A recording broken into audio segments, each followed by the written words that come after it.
Fanny Lumsden, welcome back to Australian Musician. Thank you very much. Last time we spoke, we were plugging Yesterday's Gone, the Fleetwood Mac tribute, so we couldn't really talk much about your own stuff, um, which we'll get into. But how was that tour? It was wonderful. I don't know what I expected, but it definitely exceeded it. The experience of just like learning those songs and performing something other than my own music, and then doing that to people who deeply love and respect the band Fleetwood Mac was so positive. Like it was just a joy. And we had a great crew. The band were amazing, and it was just, yeah, I really enjoyed it. I also didn't have to run the tour, so that was a real bonus for me. Yeah. Speaking of tours, the next stop is Story Club. Uh, Yes. Tell me about that. What is the concept?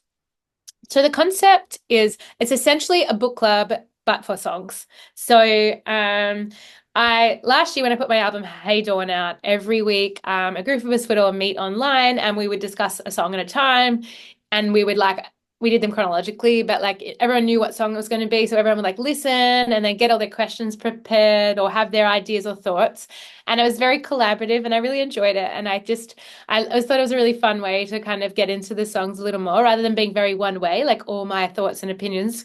And so I decided to take that concept and turn it into an online, like and turn it into real life and bring it out on the road. And so they're just a bunch of little shows. They're going to be really it's going to be lots of like kind of the stories and different things and games and kind of more like a dinner party, less like a gig, I'm hoping, is the idea. And that we'll share different things. I also did this other thing on my tour last year where I collected stories. I had this phone, which we called the story phone, and we had it in the foyer and of all the shows, and people left stories on it, like messages and stories, and they are exceptional. Like they really range from beautiful and heartfelt to devastating to extraordinarily funny. And so we're going to incorporate that somehow too. And yeah, it's going to be fun. Yeah. Hey Dawn was the album was released in 2023. You've been touring it extensively. Have you had any time to get some songwriting in? And where are you at with the next recording? Yeah, we have actually. Yeah, it only just came out like a year ago and a bit. Like it came out last August. So, and yeah, we've been on the road ever since. But I have managed to get a bit in, and I'm at the work tapes phase. So I'm still just kind of like finalizing some songs and I reckon I think there's kind of I always have a feeling like I know when I've kind of got over the mountain, like got over the peak or the crest of knowing that I have an album ready, and I'm getting up there, but I haven't got the final pieces yet. I know it's not complete yet. I just haven't got the feeling that it's ready. But yeah, hopefully gonna keep on working them over the summer, and hopefully we'll get there for new music next year. Yeah. Has the way you write songs changed much since you started writing? I think just the time I have available to do it. Before I could just, whenever I had an idea was floating past on the breeze, I could just, utilize that time. Whenever I had it was just like on a whim, I could write a song. Now I do not have that kind of time. Like I have to really dedicate, and also prioritize it in a way that I never had. Like I sometimes it's terrible because I do all of the admin and run and manage the band and do all of that and also have kids and run the business. I sometimes if I pick my guitar up, I'm feeling guilty, and then I'm like, wait, that is the basis of this whole thing. I have to be able to do that. But yeah, I think I'm a bit more efficient, and I'm definitely I'm not afraid of editing anymore. I used to just be like, no, whatever came out is sacred. Now I'm like, yeah, no, it's also bad. So you could probably edit that. The main reason we're chatting today is because you've been announced as one of the artists at Bluesfest next year, which at the moment is looking like the final Bluesfest, but we'll see what happens there. Have you played Bluesfest before? No, it's our debut. So I can only hope it'll keep going because I can only imagine it's going to be a big event and favorite of ours. I've admired it from a distance. It's been on my bucket list. And I am just so thrilled. But I feel kind of glad it's taken this long for us to get on it because I really feel like we're ready now. Like, I always thought we were, but I'm glad things have taken, these things seem to take their time and arrive when you're actually ready. So that is good. Yeah, well, you've done Glastonbury uh, Yeah. before Bluesfest, so I think you're pretty ready. Yeah, that is true. Yeah, that was a wild experience playing Glastonbury. But yeah, I think we'll be right. And we're really excited. We're gonna have a whole new show for next year, so that will be fun. Yeah. Tell me about your band. So my band is made up of so my husband is in my band. He plays the bass, double bass and electric bass. And then my brother is also in the band. He's a singer and he brings a lot of vibe. People very much love him for his vibes. He's our vibe guy. And then I have a drummer his name's Riley, he's from Wagga, and my keyboardist is Gary from Grenfell. And then I have two guitarists. So an electric guitarist who's Michael Moko and a kind of more acoustics and all sort of other things like mandolin is his main instrument, Paddy Montgomery from Melbourne. So yeah, it's very fun. Okay. Are there any other artists you're looking forward to watching side stage at Bluesfest? Oh my gosh, pretty much everyone on that. Like, I'm excited to see Alison Russell actually. And I saw her play at the Americana Awards in Nashville a couple of years ago, and that was really amazing. Crowded House, obviously, and I gotta remember who's on the lineup. There's just so many incredible artists. I feel like just being there and any stage you turn up to at Blues Fest, you're not going to be disappointed. And I think that that's the kind of festival it is, right? You just anywhere you go at any time, you're going to be impressed. Yeah, and there's some big international acts to be announced soon as well. So Yes. it's going to be bigger. Um, when you're playing an outdoor festival like Blues Fest, are there things you need to consider that you wouldn't for a smaller gig? Like, the gestures need to be bigger? Do you cover more of the stage area, that sort of thing? Yeah, I suppose. I cover a lot of the stage area in a small show too. I think it just allows me more space to be more of me.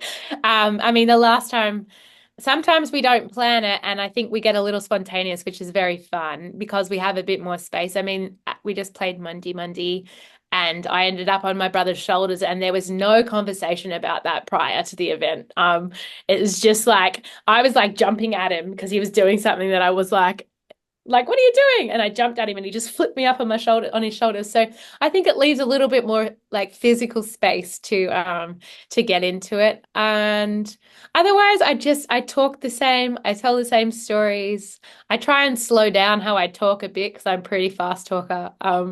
So that it can be like conveyed across the PA. But other than that, no, I'm just myself and just bring whatever we got to the stage. Yeah. At what point of preparation for a show or a tour do you start thinking about a set list? I usually start thinking about that like so we're playing Danny Ute next weekend and we kind of started thinking about that a little while ago. It's usually to do with like the kind of like the world that we're in. So we've been touring Hey Dawn obviously, but it's kind of starting to shift into something else. We just got back from our UK tour. And so we'll kind of change a little bit to that. But yeah, I think about it pretty early because it kind of shapes a lot of the presentation and what we're doing as a whole and the production and I want to make sure my team's all kind of prepared for that as well. So I mean having a band that have been like I think we've all been playing together now for 8 years, so everybody knows all the songs pretty well. But we still like want to have like be as prepared as possible. We never wing it, like not anymore. I used to, but not anymore. We talk through everything and try apart from the getting on the shoulders thing, we talk through most things. Yeah. Do you like to road test new songs before you record them? Yeah, we do a bit. It depends if we're on tour or not. And it depends on what and what level they're up to. Like sometimes maybe I haven't taken them to the band yet and we'll road test them a lot in sound check actually. I do love doing that and I've been doing that even when I start writing a song.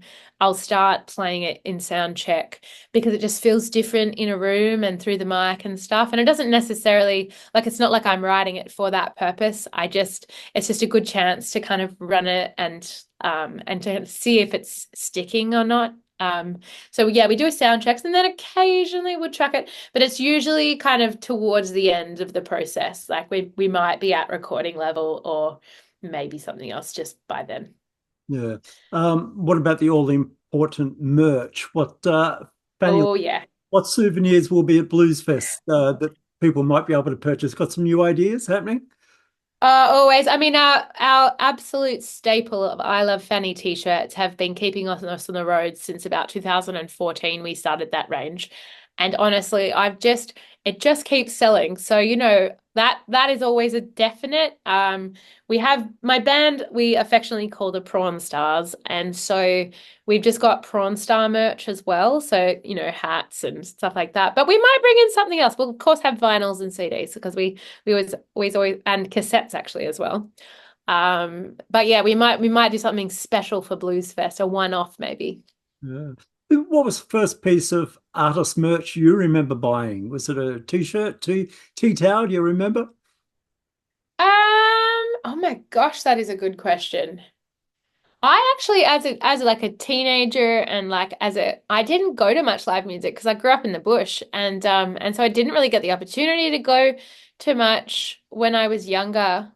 And so it probably wasn't until I was an adult that I started buying merch. Um, and I did go to Blues Fest and Splendor and that kind of stuff as a merch. I reckon it was a t-shirt, but I'm just trying to think when it was and what it was. Potentially. And it's not a very satisfying answer, but that's the one I've got. Excuse me. You've built quite a good following in the UK. Are you heading back or planning to head back overseas at all soon? Yeah, we've been over 3 times in about 13 months, which has been very full on and financially so, but amazing. Like we just, the first show we did over there was Glastonbury, which was absolutely nuts. And then we kind of were testing the waters on that, and then we've been back touring headlines twice this year. So yeah, we're just starting to build the following over there, and yeah, we're gonna head back potentially twice next year. We're definitely going back for the festival season again, and going to Europe as well. But yeah, there might be another trip in there early in the year as yet. We'll yet to see. Yeah. Being self-managed and an overseas tour must be a huge undertaking. You're booking gigs and organizing accommodation and sound checks and being a mum as well. How do you look after yourself? Do you do yoga, for instance? I do. Yes, I do yoga. Um, I have an incredible team around me, including my husband, who does the lion's share of the parenting. He really is amazing, and my brother as well, being on the road, and then my family, they help heaps. And just in general, I think my team are really all very dedicated. You kind of like once you're in, like some people call this unhealthy, but not for us. We're like we once you're in the team, you kind of come into Christmas. Like that's the level, like you're in, right? We're a family. So, um, but coming back where I live in the snowy mountains, and you're inside right now. But I live on a farm in one of the most incredible areas of Australia. And so just coming home to my house and looking out the window, going out for a ride, being out here, horse riding and stuff, and that alone, just being back here is enough for me. I just really, really love it. Yeah. Well, Fanny Lumsden, it's been great to catch you again, and we look forward to seeing you at Bluesfest next year. Thank you so much. We cannot wait. It's going to be a blast.